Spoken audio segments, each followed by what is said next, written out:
El cuerpo estriado y la cápsula interna. Primero, la conformación interior del cerebro. Cuando hacemos un corte transversal que pase por los tubérculos mamilares, vamos a encontrar que en la sustancia blanca van a estar incluidos unos cuerpos voluminosos de sustancia gris, denominados núcleos centrales de los hemisferios. Hay uno interno llamado tálamo óptico, que aquí vemos, y el otro externo, que es el núcleo lenticular o cuerpo estriado, que engloba también al núcleo caudado. La sustancia blanca que rodea los núcleos grises de los hemisferios, que está constituida por fibras que nacen o terminan en la corteza cerebral, van a converger en forma de abanico al dirigirse al cerebro intermedio. En conjunto van a formar lo que se conoce como corona radiante. Las fibras de la corona radiante se van a extender de la corteza hasta el diencéfalo, también hacia los núcleos del mesencéfalo, del romencéfalo y de la médula. Vamos a encontrar por consiguiente en su configuración interior la sustancia gris que forma los núcleos optoestriados o núcleos basales y la sustancia blanca que integra la corona radiante y las cápsulas. Primero, los núcleos basales de los hemisferios. El cuerpo estriado.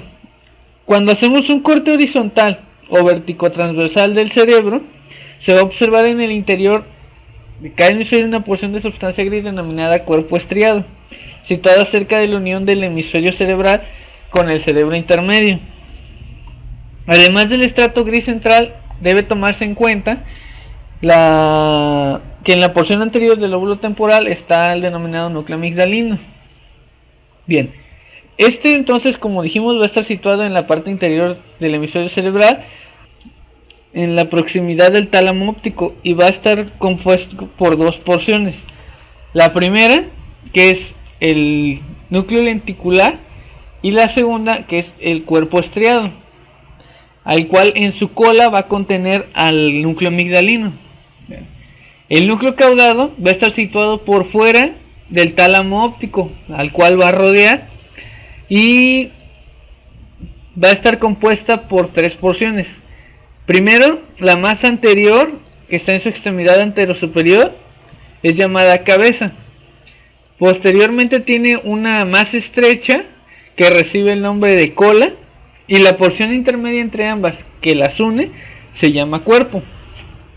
La cabeza va a tener forma de redondeada y va a estar en la porción frontal del ventrículo lateral. Su límite posterior se considera arbitrario y corresponde a un plano vertical que pasa por el agujero de Monro. Va a estar separado de la cabeza del núcleo caudado del lado opuesto por el septum lucidum, y hacia abajo se va a continuar con el espacio perforado anterior en un saliente llamado colículus del núcleo caudado. Después, el cuerpo del núcleo caudado se va a prolongar hacia atrás hasta el extremo posterior del tálamo óptico. Es aplanado de arriba abajo y se pueden distinguir en él dos caras y dos bordes. La cara superior o ventricular forma el piso de la porción frontal del ventrículo lateral, y la cara inferior está en relación con la sustancia blanca de la cápsula interna. Bueno, el borde interno junto con el tálamo va a formar un surco que vemos aquí, llamado surco optoestriado, el cual va a estar ocupado por tres estructuras. Primero, la lámina asfixia, que es una delgada lámina que va a recubrir a la vena del cuerpo estriado, que es esta. La lámina asfixia se va a estrechar por atrás y va a partir del agujero de Monro, se continúa con el epitelio del plexo coroideo. Cuando extirpamos el plexo coroideo lateral, vamos a ver únicamente una pequeña capa que cubre a la lámina asfixia, llamada tenia coroidea, la cual termina uniéndose al cuerpo franjeado en la prolongación esfenoidal, y por delante se continúa con la tenia coroidea del tálamo. La estría semicircular es la siguiente porción, la cual va a ser un manojo de fibras que tiene su origen en el núcleo amigdalino, de donde se dirige hacia atrás, hacia el borde interno de la cola del núcleo caudado, hacia atrás, corre por el techo de la prolongación inferior o temporal del ventrículo lateral, sigue hacia el borde interno del cuerpo del núcleo caudado, de donde sus fibras van a pasar por delante y otras por detrás de la comisura blanca anterior, para terminar en la sustancia gris del espacio perforado anterior. Después tenemos al núcleo amigdalino. El núcleo amigdalino va a ser un conglomerado de sustancia gris situado en el uncus del hipocampo, en relación por dentro con el borde externo del espacio perforado posterior. Por abajo se va a continuar con la corteza cerebral del área piriforme y por ello se cree que tiene una relación con las vías olfatorias. Se pone en relación con la cola del núcleo caudado. El borde externo es ligeramente convexo, corresponde a un ángulo directo que forma la cara inferior del cuerpo calloso y el piso ventricular. Por último, la cola del núcleo caudado. Su cola va a circundar la porción posterior inferior del tálamo óptico y se va a poner en relación por fuera con el tapetum. Esta se va a continuar con el núcleo amigdalino y en la porción que está, o sea, su cara superior está en relación con el núcleo lenticular y está separada por una lámina de sustancia blanca llamada segmento sublenticular de la cápsula interna.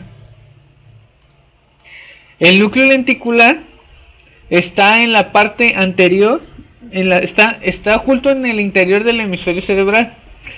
Está situado por fuera del núcleo caudado y del tálamo óptico.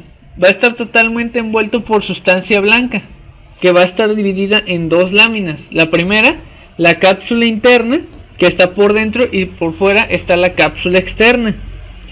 Este va a ser de longitud menor que el tálamo óptico y que el núcleo caudado. En un corte transversal que pasa por los tubérculos mamilares, se aprecia con claridad que está situado por dentro del valle silviano. En este núcleo, ya que tiene una forma de cuña o lente biconvexo, por eso el nombre del núcleo lenticular. En él se pueden distinguir tres caras, tres bordes y dos extremidades. La cara externa se va a hallar en relación directa con la cápsula externa, que va a comunicar a su vez por fuera con el antemuro, que es también denominado claustro, que es una lámina de sustancia gris que rodea la sustancia blanca situada entre el mismo y entre el núcleo lenticular. Es muy delgada en su parte superior y en su parte inferior va a engrosarse progresivamente hasta perderse en la parte inferior del putamen. Bien. La cara superointerna es más convexa que la externa y va a ser oblicua de abajo y adentro y con tendencia a volverse vertical en sus porciones anteriores y posteriores. Esta va a estar en relación directa con la cápsula interna y la cara inferior es casi horizontal y corresponde al tocho de la prolongación temporal del ventrículo lateral y por tanto se va a relacionar con la cara superior de la cola del núcleo caudado. Los bordes van a ser el borde superior e inferior, los cuales van a ser convexos y se van a unir en las extremidades del núcleo lenticular. El borde interno forma un ángulo diedro que corresponde a lo que se denomina rodilla de la cápsula interna. En su conformación interior, el núcleo lenticular va a estar dividido mediante dos delgadas láminas en tres porciones. La más externa es la de mayor tamaño, llamada putamen, que se va a poner en contacto por su parte anterior con la extremidad anterior del núcleo caudado. Las otras dos porciones internas van a constituir el globo pálido y van a estar recorridas por una lámina intermedia que lo va a dividir en una porción externa y una porción interna, llamado globo medio y globo interno. Bien, las sustancias blancas de los hemisferios cerebrales van a alcanzar en cada hemisferio su máxima extensión por encima del cuerpo estriado. En los cortes horizontales de la cara superior del cuerpo calloso vamos a encontrar un campo blanco que se llama centro oval de Vieux-Sens, que va a rodear periféricamente todas las partes de la corteza cerebral. En la sustancia blanca de los hemisferios vamos a encontrar fibras de asociación, fibras comisurales y fibras de proyección. Las fibras de asociación pueden ser cortas, cuando asocian o unen dos circunvoluciones contiguas, adaptando formas de arco también, por lo cual se llaman también fibras arciformes cortas.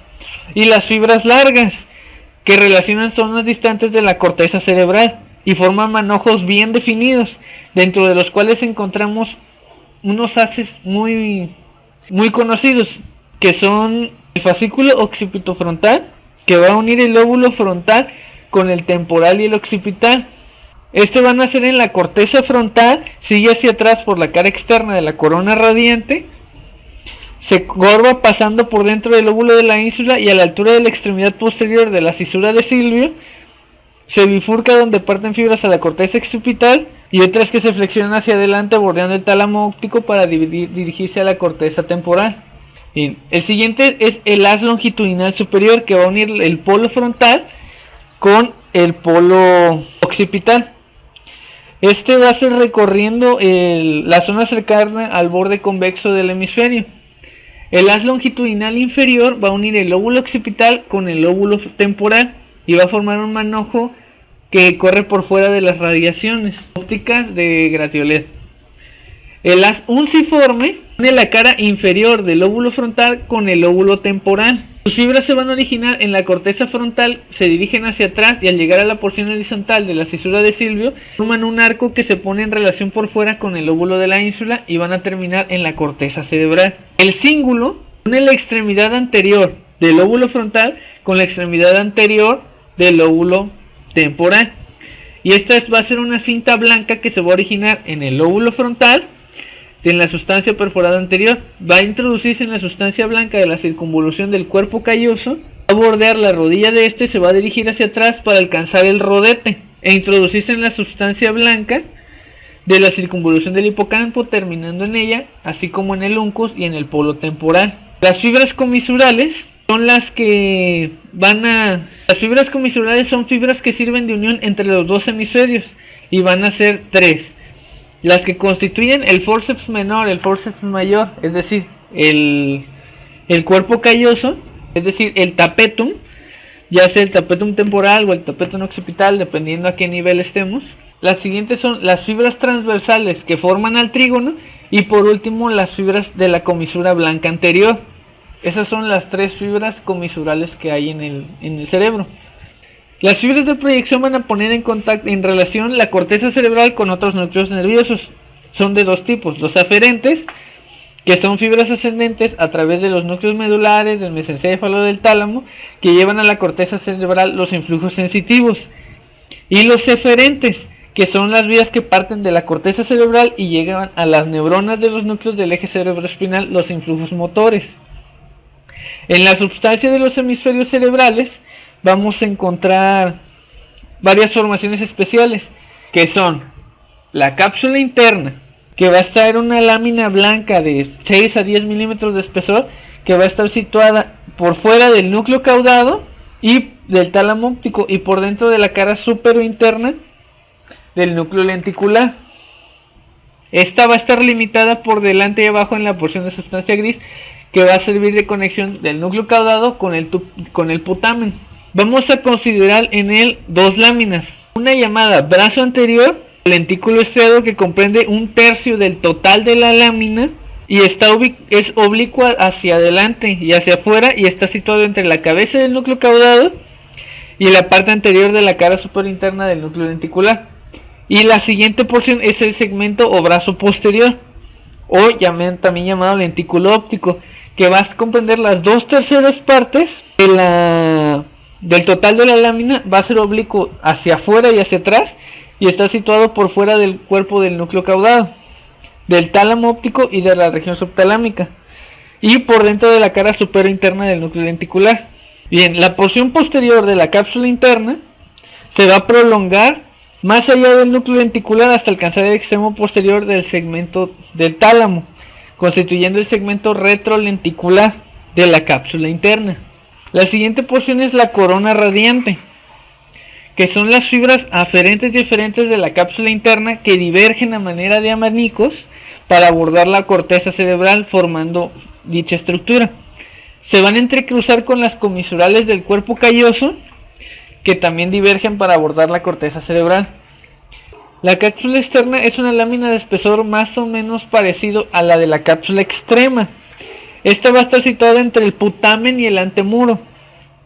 Se va a confundir por delante y por atrás con la cápsula interna, de manera tal que entre ambas van a rodear completamente al núcleo lenticular.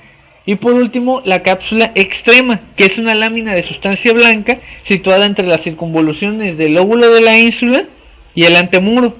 Su superficie interna y externa van a ser irregulares y va a estar constituido por fibras de asociación que van a entrecruzarse con las fibras de la corona radiante. Bien, el caso clínico es hiperactividad del núcleo caudado. Este es un trastorno de ansiedad en el cual las personas tienen pensamientos, sentimientos, ideas, sensaciones u obsesiones o comportamientos repetitivos e indeseables que los impulsan a hacer algo. Son los trastornos obsesivos compulsivos. Con frecuencia, las personas se comportan de cierta manera para librarse de los pensamientos obsesivos, pero esto solo brinda un alivio temporal. El hecho de no llevar a cabo los rituales obsesivos puede causar una enorme ansiedad.